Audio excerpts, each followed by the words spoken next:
ಏನಪ್ಪ ಅಂತಂದರೆ ಹಾರ್ಮೋನಿಯಂ ಎತ್ಕೊಂಡು ಈಗ 100-200 ಸಂಪಾದನೆ ಮಾಡ್ಕೊಂಡು ಅನ್ನ ಸಾಂಬಾರ್ಗೂ ಅಲ್ಲಿ ಇಲ್ಲಿ ಕಾಲ ಕಳೀತಾ ಇದ್ದೀವಿ. ನಾನು ನುಡ್ಸೋದು ನಿಮಗೆ ಬಿಡಿಸ್ತೋ ಏನೋ, ಏನು ಮಾಡೋಕ್ಕಾಯ್ತದೆ. ಇನ್ನು ಮಾಡಬೇಕು ಅಂತ ಮಾಡಿದ್ರು ನನ್ನ ಹಣೆ ಬರನೇ ಹಂಗೋ, ಯಾರು ಗೊತ್ತು ಈ ತರ ಭಿಕ್ಷೆ ಬೇಡ್ಕೊಂಡು ಎಷ್ಟು ವರ್ಷದಿಂದ ಇದ್ದೀರಾ?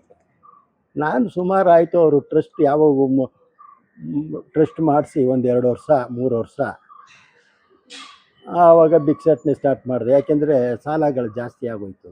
ಅವರು ಕಾರ್ಯಕ್ರಮ ಕೊಡಲಿಲ್ಲ, ನನಗೆ ಕಾರ್ಯಕ್ರಮನೇ ಕೊಡಲಿಲ್ಲ, ನಿಲ್ಲಿಸ್ಬಿಟ್ರು.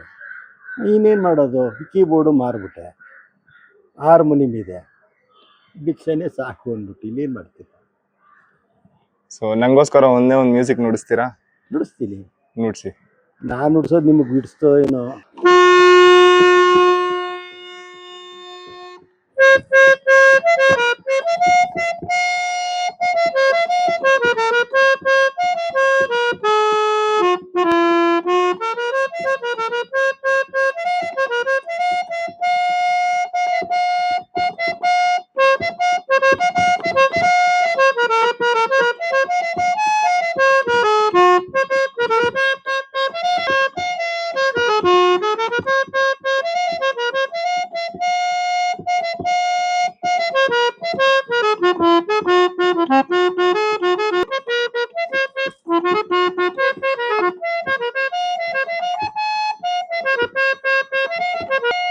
ಅಂತ ತ್ಯಾಗರಾಜರು ತುಂಬಾ ಚೆನ್ನಾಗಿದೆ, ತುಂಬಾ ಚೆನ್ನಾಗಿ ನುಡಿಸಿದ್ರಿ ತಾತ. ಸೊ ಗೈಸ್ ನೋಡಿ, ಆದಷ್ಟು ಈ ಬಡ ಕಲಾವಿದರನ್ನ ಬೆಳೆಸಿ ತುಂಬ ಮೋಸ ಹೋಗಿದ್ದಾರೆ.